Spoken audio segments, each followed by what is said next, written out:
that not only was I able to write those stories outside of Los Angeles because it is a virtual world now, I actually realized I needed to outside of it so that my relationship to the art was actually coming from a place of integrity and like intention to what that story was and not from some preconceived idea or programming or what I'm supposed to be making. In that, of freeing myself from these things that were kind of keeping me captive, I've been able to reclaim myself as a creative and as an artist with this equal expansion. Because I think the a thing we've people always talk about is art is expression. We've moved so far from that where it's now this activity or the career and it's separate from just being. Also, it's most often commodified, so it's not always accessible. But the idea of art innately is that we are artistic, creative beings, and this is just a mode of expression. And so, if our expression is suppressed and distorted with whatever has been around us, with whatever experiences our soul has been through, then our art is going to mirror that. So if we're liberating our soul, it means our art as well has this liberation.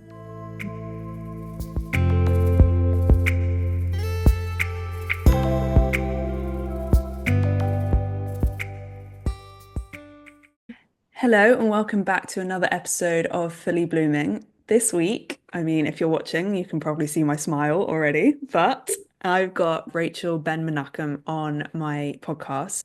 Rachel, we've met once before, and we basically speak every single day now. But again, as you've heard in the past episodes, I do have this amazing thing that I meet people and then it's just get go from that moment. And Rachel was one of these people. And we've been talking about doing this podcast for quite a long time, or since we've known each other. And yeah, I'm so excited to see what comes of this conversation and to share her work with you because she has helped me so much and inspired me in so many different ways. And the work that she is doing is so crucial, so key. And so I'm just excited to share a slice of what she does. And Rachel is a psychic intuitive healer, an Akashic Records reader, and a artist as well. So she will share a little bit about her journey into all of this, where she has been and where it's taken her. But the most important thing is what she is stepping into right now. So over to you. Thank you. That was a very sweet opening. um, First of all, very excited to have this conversation, as you said so many times. But thank you for even holding this space for us to do this. A little bit of my story, background, is that a helpful place to start? Absolutely, yeah. So, trying to summarize a decade, let's go. I, from New Jersey, went to Los Angeles for school, studying theater, and got involved in film school for writing and directing. That artist side of me was always very prevalent in my life. The other part of me, I think, that I always knew about was this healer side. Anytime I was finding new modes of healing with like Easter medicine or whatever I found, I always was excited to turn around and share it with somebody else. And I think as I continued my time in Los Angeles, it evolved into being in activist spaces. Community organizing was a big space for me around climate crisis. And then in mutual aid around pandemic and everything, it kind of came to a big butting head where, like many people, I was kind of radicalized and realized a lot of truths that had been hidden to me and were starting to unveil. In that space, though, it was a really intense time. And I realized for myself that I would lose myself if I wasn't being creative. And so I was always trying to find ways of bringing art into the movement. So whether it was like hosting a comedy show for the climate marches or doing fun like pep rallies within our election campaign to keep the community and camaraderie, or even starting like a leftist comedy troupe to be able to make the critiques and show people what actually we thought was happening in a way that feels more digestible to people. I loved that side of the movement. And it became very clear to me that my place in this collective liberation movement would be through a creative lens, through art. So I was still on my own exploring writing, acting, and directing, but it kind of reached a point where I finally realized I needed to leave Los Angeles. I think my relationship to art was not healthy anymore, and my soul did not feel alive the way it had been before in Los Angeles. So I found myself moving to Lisbon, where I now am. This is a really special place to me. I visited for the first time like 9 years ago, and I had the thought I'd live here at one point in my life. And basically, it came back around, and the opportunity presented itself. And I think the idea of reconnecting to art outside of a very capitalistic place was exactly what I needed. But the biggest thing for me was that I needed to have a slow down in my life that I was never granted in the speed of the city of Los Angeles and that kind of succeed, go, go, go mentality. And so I ended up dealing with a foot injury that turned into a nervous system disease. And in this year long kind of dark hellscape, if you will, it was this forced rest that I had to turn inward for answers. And that opened up this higher self connection that I just had never really tuned into and could never really hear. And in that, this slowing down, all of my psychic gifts started to download, and this connection got stronger and stronger, where I realized this healer part of me was ready to really step into her full potential, but it meant actually doing that work on myself first. So that kind of was the journey I've had in this last year coming up to now. Wow. And I just want to draw back to kind of that moment when you realized that Los Angeles wasn't for you anymore. And what Mhm. was that process like? If someone's in the situation now that is kind of, something's not sitting right, was there a moment or a day that you woke up and you said enough, or was it a gradual process that kind of you had to come to terms with? So I had gone to Lisbon for a birthday trip in March of 2022, and it was the second time I was ever there. And when I came back after a couple weeks, I kind of remember like blacking in, and I was like, "Oh, I've been really dissociative over the last few weeks." And at the same time, some soul stories kind of finally populated my brain where I was like, what are the things I really care about? What do I want to create as a storyteller? And I knew I wanted to step more into that side of things. And the stories that finally arrived at the same time, somebody mentioned about moving abroad, and the vision of me living in Lisbon popped in my head, and I just got butterflies. Like I was like, oh, this is something I need to listen to. I'm obviously spontaneous and fun small ways, but I would never just upend my life for it without it feeling like it really was calling me in a real way. Um, and so I followed that, and because it felt around those stories that not only was I able to write those stories outside of Los Angeles because it is a virtual world now, I actually realized I needed to outside of it so that my relationship to the art was actually coming from a place of integrity and like intention to what that story was and not from some preconceived idea or programming or what I'm supposed to be making. Mm. Which I think leads us perfectly into what we next want to talk about. And we kind of spoke about what we wanted to talk about today, yesterday and last night. And something that you said was, creative liberation is soul liberation. So could you expand a little bit about what that means to you and how you see that also play out in your own work? Yeah, so I mean, I think something that was really difficult for me in this past couple years of leaving Los Angeles and trying to find my new place, my new home, and all this healing work was that I kind of had to put my artistic self to the side.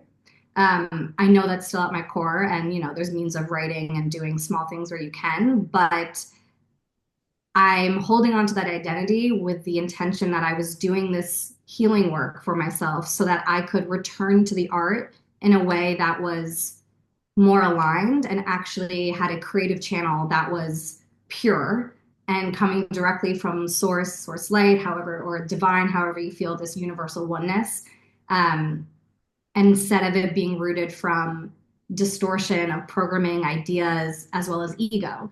So this pause I've had to step away has now allowed me to return to some of those projects that I'm writing with such a different connection to it that wouldn't have been possible if I wasn't actually working on my own soul liberation. So I think like the depth of what this last year was, I was essentially purging my soul's blueprint, which is a very insane thing to say, but that is what I went through. It was the hardest thing I have and will ever do in my entire life. Um, in a year and a half, probably 1,000+ hours of doing this clearing work, going into past lives and this lifetime of the shadow, trauma, every layer of distortion that is blocking who you really are and meant to be, your potential, your gifts, your connection, your light. And in that, of freeing myself from these things that were kind of keeping me captive, I've been able to reclaim myself as a creative and as an artist with this equal expansion. Because I think the a thing we've people always talk about is art is expression. We've moved so far from that where it's now this activity or the career and it's separate from just being. Also, it's most often commodified, so it's not always accessible. But the idea of art innately is that we are artistic, creative beings, and this is just a mode of expression. And so, if our expression is suppressed and distorted with whatever has been around us, with whatever experiences our soul has been through, then our art is going to mirror that. So if we're liberating our soul, it means our art as well has this liberation. I love that. I love it. So, and it's so exciting as well. And I think also what we've spoken about and touched upon a lot is that, art can also be medicine, that when you look at a piece of art, you can receive what you need to from that. And I think what was probably one of the first things that really caught my attention when we spoke was when you said, when you look at some art that someone has created from a place of trauma and is almost putting their trauma onto that canvas or whatever it is, and they are using that expression to deal with that. Of course, that's a method, but it's also what are you receiving when you're looking at that? And yeah, there's definitely been times in my life when I've gone into galleries and I will literally be like, absolutely not. Like that brings like no. Like I don't like there's one particular artist. I don't know how much I can name names on this, but Mm-hmm. it's like it's Mm-hmm. this I think I was probably like 6 or 7 when I saw it. My parents took me to see it, and I was like, absolutely not. This is horrific. This is revolting. And it really brought something up in me. And it wasn't for me, it wasn't, oh, we need to look at that particular trauma. It was actually why has someone created that for me to view in a way? It almost felt like that was their own process that they'd kind of splashed on a canvas. And there was almost that disconnect between this is you healing your process, but we're seeing the process. We're not necessarily seeing the end result. So I think that Mm-hmm. was something that you said at the very beginning when I first met you about the art that we create can be medicine, but it's the method and the way that we're using that can be healing. Yes, I think the untapped potential of art in terms of its healing powers is something that excites me. I mean, of course, already art has always been known to, make so much change in the world and really resonate with people and tap into places that they didn't know. But I think even understanding it on a fundamental basics of energy is really what is helpful because as we know, everything in our world breaks down to energy. Nothing is, created out of nowhere. It's always this exchange of receiving and giving of energy. And so, whether that's people, events, or art itself, that's what's happening. And when you are operating from a place of love, even if you're still have trauma, if you're actively moving towards this healing place or wanting to transmute your pain into love, that is received at a much higher vibration. And if you've seen like videos of different music notes being played and like the pendulums that are swinging, they'll fall into alignment at certain notes because that high vibration creates beauty, creates alignment. It is the thing that is reflected in the nature when we see these beautiful patterns. Like that is all the principle of energy of vibration. So if you're making that and it's at this higher vibration, what's infused into it? What is someone's receiving it? Is this higher vibration as well? Which is in my eyes, a form of medicine because it is how I do work on people in like quantum healings, where I am realigning the energy in their body, in every layer of them to create this equilibrium so that the energy, the chi, can freely flow through. So, for example of this, I was thinking about a lot this year of like how I see it in different pieces of art or how it can be received. And I remember watching, I can't remember if you said you saw All of Us Strangers, Andrew High's film, Paul Mescal and Andrew Scott. It's an incredible, stunning film, but it is dark. It is heavy.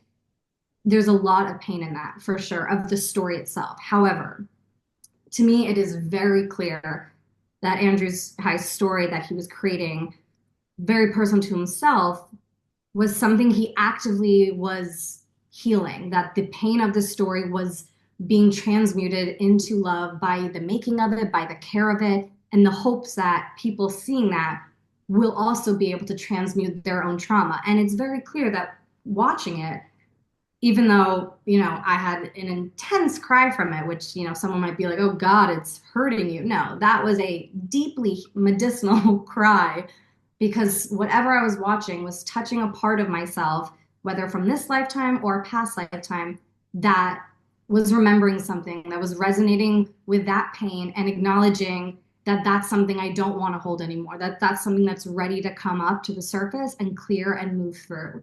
And so to me, that is like quintessential of the power of art in comparison to a film like Saltburn, which, the cinematography of it, fascinating. It's a spectacle to watch. What a ride. However, in my opinion, this is just kind of like watching trauma porn. It feels like the intention of it is simply to shock and, Mm. to kind of entertain for the sake of it doing that. And look, art is art. Someone wants to make that. Some people enjoy that. Great. For me, I don't have the desire to receive that or be a part of that when it feels like it's just having people sit deeper into the victimization and the trauma versus trying to elicit something that will make a change or shift. Mm. And you've actually just reminded me of a series that I was watching about family constellations. And at the beginning, they would show a snippet of the past life that they were going to be working on in that episode. And there was Okay. one episode around refugees and crossing a breadth of water in a boat. And if people have kind of followed me for a while, they'll know that I worked with refugees and volunteered with them for quite a few years ago. And it's always been something that's been very close to my heart. And logically, it was, okay, this has really affected me. So this is where I want to help. And I remember seeing that first scene, and I remember getting up off the sofa and not even consciously, I was just like, oh, I'm just going to go and make some tea. And I couldn't even watch that scene. And then that night or the next day or something, or within that week, I mean, that was an intense month because it was also eclipse season, but this Right. past life came up of, oh, right, I've been in that situation. And Hmm. it was so healing because it was, again, divine timing, perfect timing that I saw that when I was in a certain situation. It was all around kind of homelessness, there we go, and kind of feeling uprooted and all of that. And so it was a fascinating process. And I think, that was a few years ago, and I wasn't necessarily aware of the past lives or kind of really working with them, but it was still this, it activated something within me that then I started to understand where it was coming from, and it was just allowing it to pass through. So yeah, I think it's very much that sensation of, yeah, do I feel that I'm watching something that is also helping me to transmute this? Or is it Right. keeping me stuck in that kind of victim mode? And I think this particular Hmm. artist that I was talking about earlier, it definitely felt like there was so much anger and frustration at the world, and I'm gonna stay in it. This is my art in a way.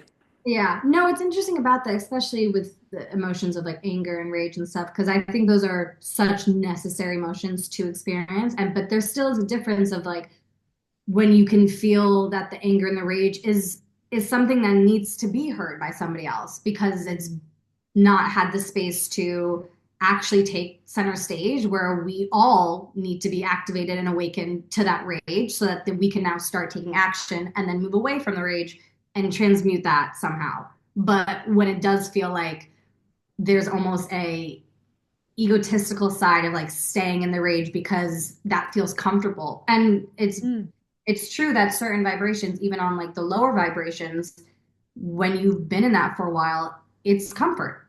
And so often choosing as well as like doing the work to clear and shadow work to get to a higher vibration is really uncomfortable, literally, physically, even if it's the healthy thing for you, even if it's like, oh, this is love and healthy attachment, whatever that is, it can quite literally feel painful, uncomfortable in your system because you're taking on something new that your body doesn't recognize. So yeah, I think there's just a lot of layers to it, which is the fun of it, but it's the more you are aware of your relation to your own energy and then the energy around you, you just have so much more potential of like the healing work and navigating our world. mm, absolutely. And I think going more into kind of actors, and we spoke about kind of actor hygiene, and when you're taking on the Mm. role of a character, I'm not an actor, so I'm just gonna literally zip my mouth up and hand it over to you because I don't want to butcher any of it. But I think it's yeah, that's all I'm gonna say. Go for it.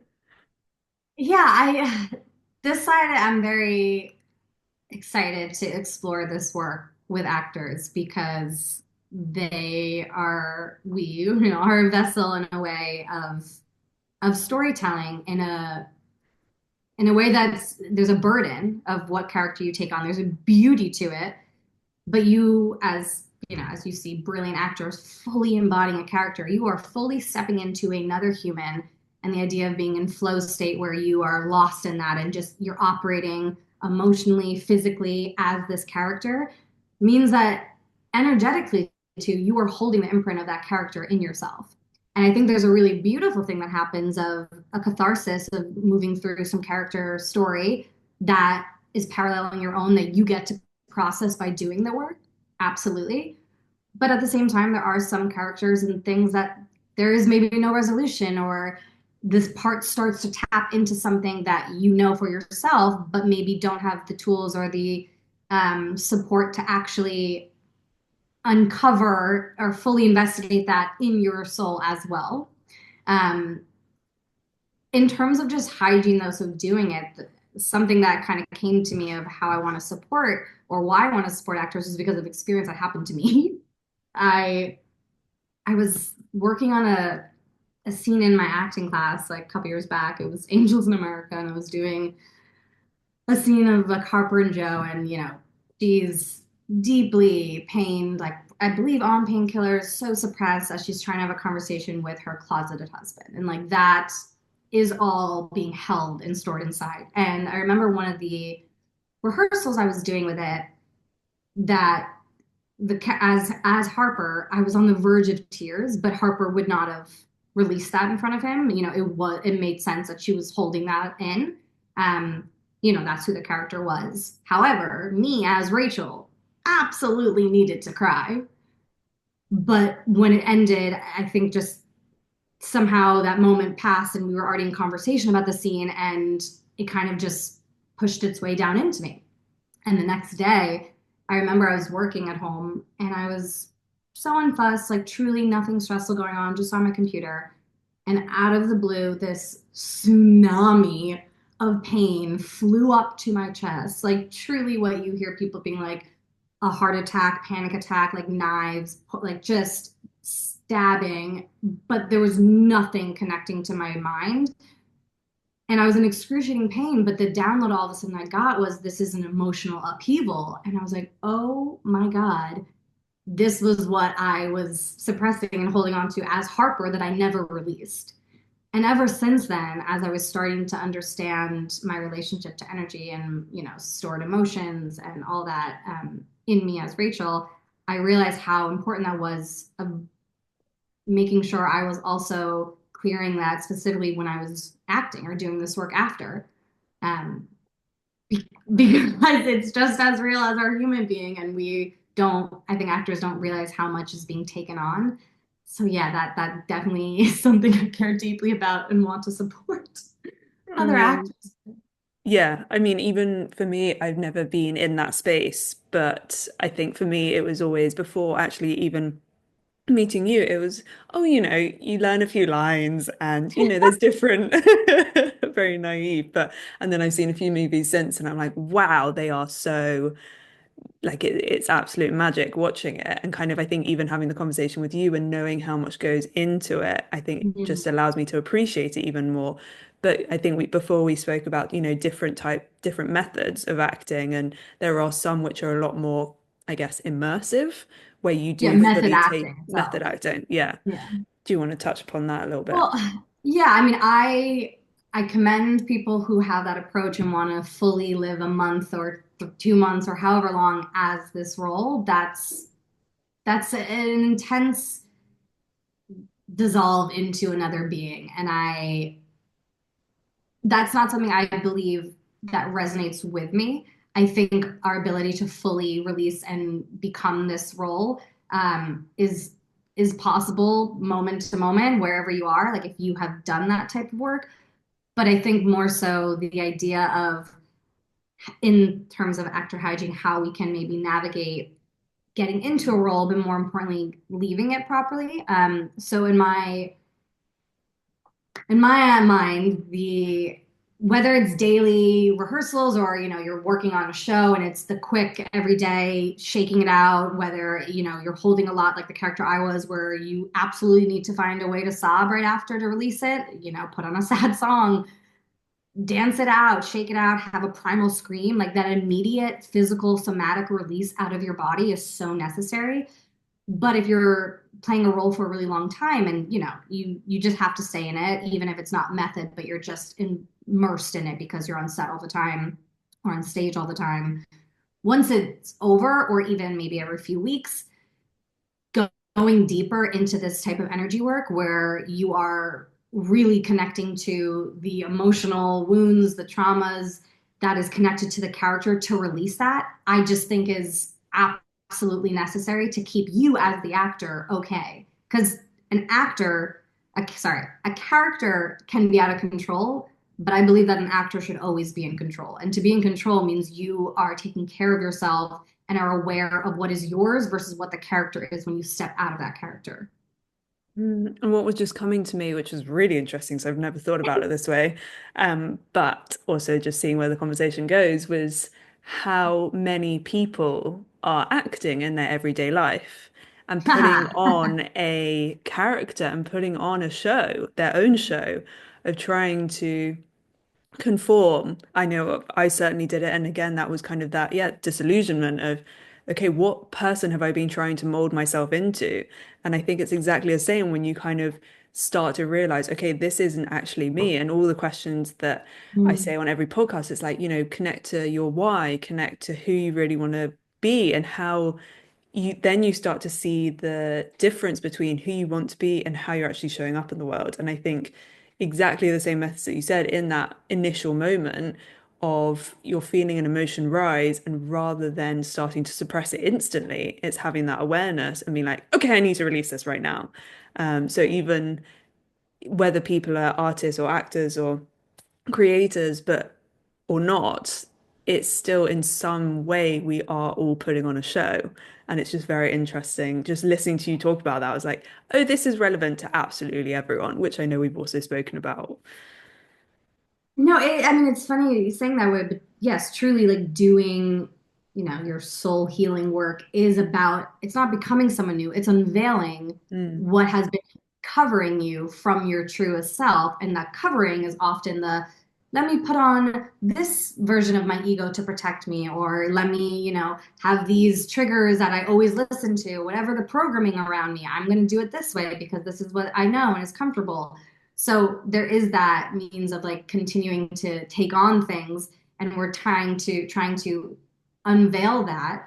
And so I think the choice of an actor to be like, I'm going to put all of this onto me mm, is a really intense choice, but obviously there's so much play in that. And I think then in the reverse of a character who's full of love and light and play, opposite of what that person might be, there's so much they get to try on and feel that actually might awaken the parts of them that have been waiting to be seen just by playing this character. So it obviously can go the other way as well. But I think the more you are doing this investigative work as an artist to acknowledge what is really yours versus someone else's allows us to actually get more freedom and liberation in that play versus to me the full immersion of like, I don't know where the character begins and the actor ends. I'm like, I don't find that healthy. I think that's dangerous. And as you've seen, there's unfortunately a lot of actors who have gotten lost in that. I know other schools, I remember in Los Angeles, where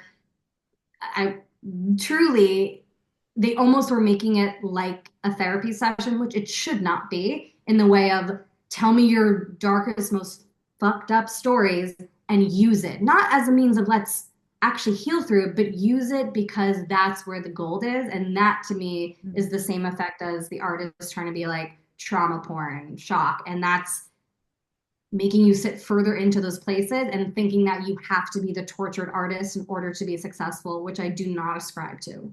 Mm. That was the word that I was trying to come up with, the tortured artist. I think I The was coming tortured up. artist. Yeah. Ugh. Yeah, no, I mean, I think we've had enough brilliant artists who have taken their lives or have been in incredibly dark places.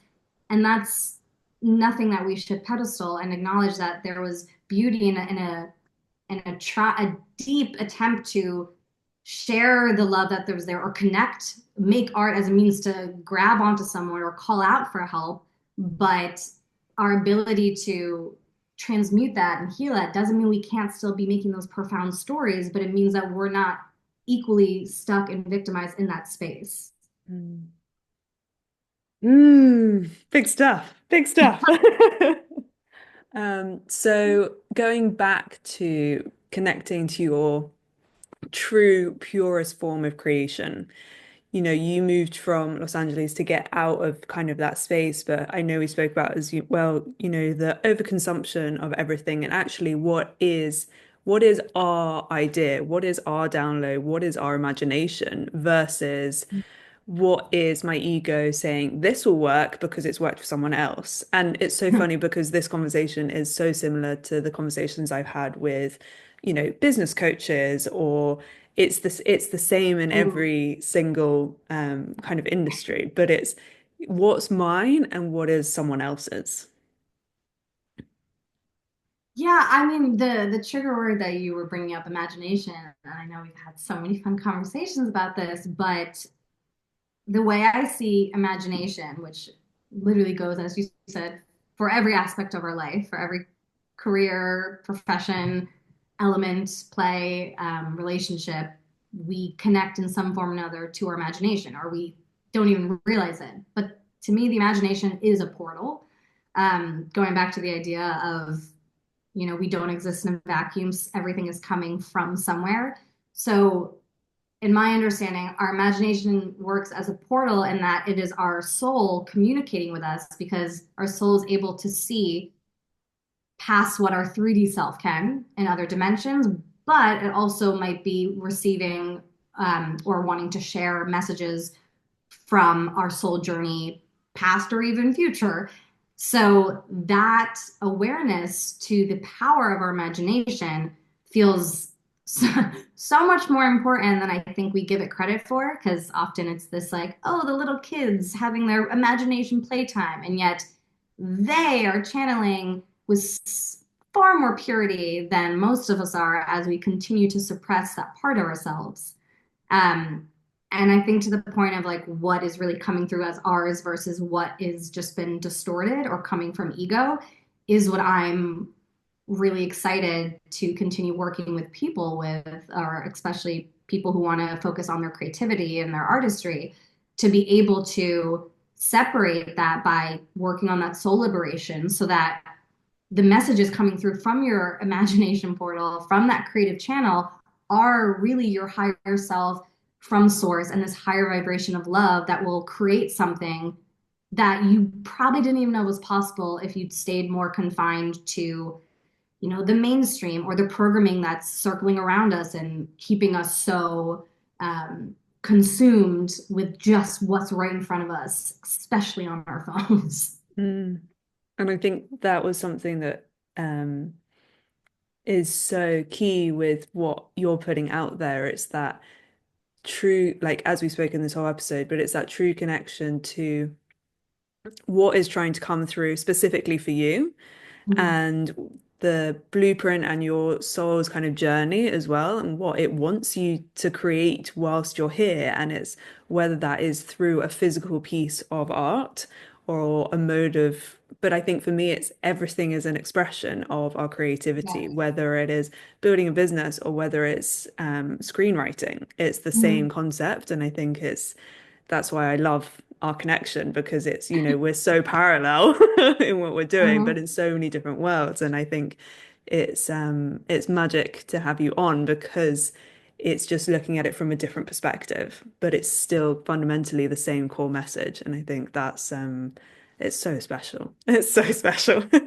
Well, I mean, yeah, I think even bringing it back to the idea of art in that it is expression, the excitement to me of doing this work with creatives, I guess people who more maybe professionally or feel connected to that, first and foremost, is that the power of receiving art that is truly from source and has this feeling of liberation and um, just true intention that's not distorted or watered down by other voices and other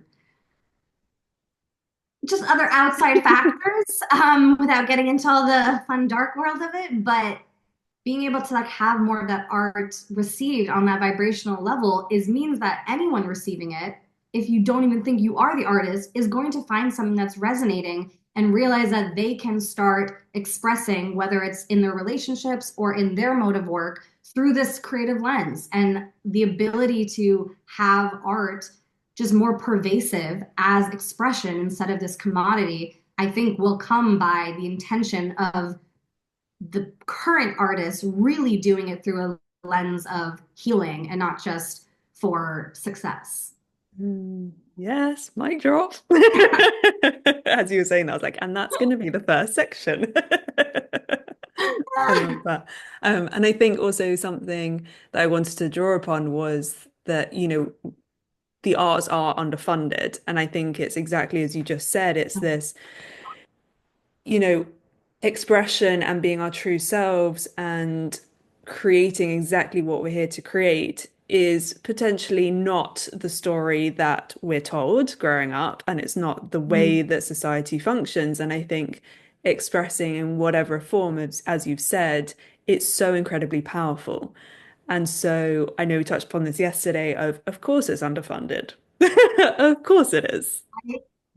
It's just funny looking back at like the frustration I had in spaces and where you're just like, why is there no more funding for art and all of the spaces? But when something is dangerous to the status quo of life, it's not going to get the attention it needs because art is radical, expression point blank is radical. Um, and so to support that means of breaking the mold of what we expect and what is around us, is a revolutionary act. It always has been. And to continue to support that in every means. And now I'm even seeing it more in this larger movement of liberation of all the movements around the world right now, like people calling like artivism or even like craftivism coming up because like the power of reaching people through art means just like reaching someone human to human on a more vibrational level.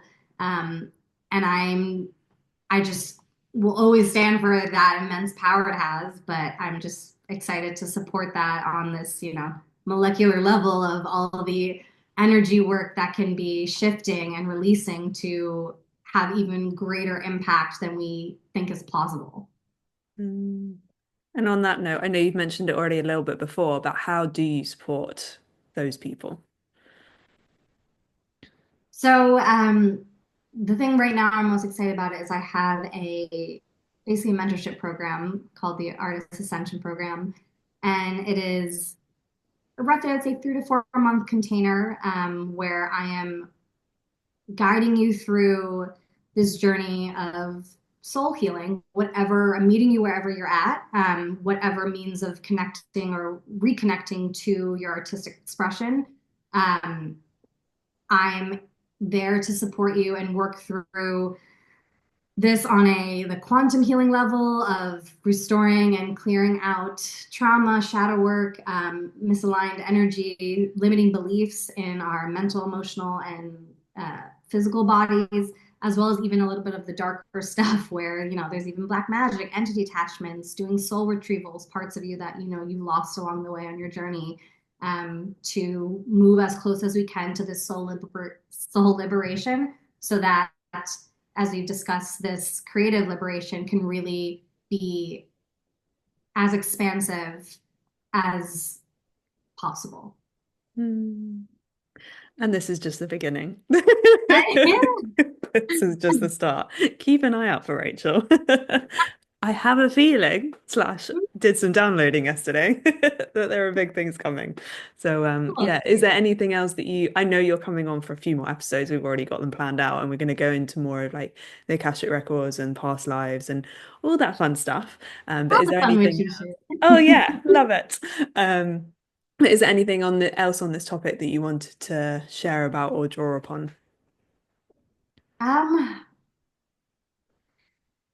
I don't think so. I mean, the one thing I would just say to anyone maybe listening that is somewhat new to the world of energy work or something past the 3D realities in front of them, just offering to continue to keep an open mind, to acknowledge that there's so much we just accept as truth in our world. And so if you're able to do that with those things in your life, acknowledging this like very fundamental aspect of energy in our universe, how much potential there is to go deeper into understanding yourself and the world around us.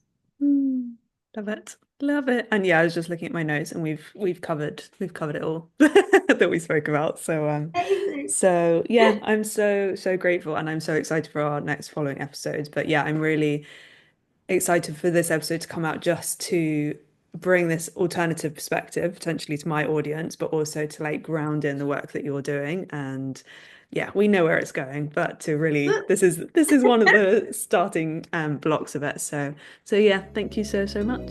Thank Thank you, you, and I'll see you Ola. very soon. Mwah.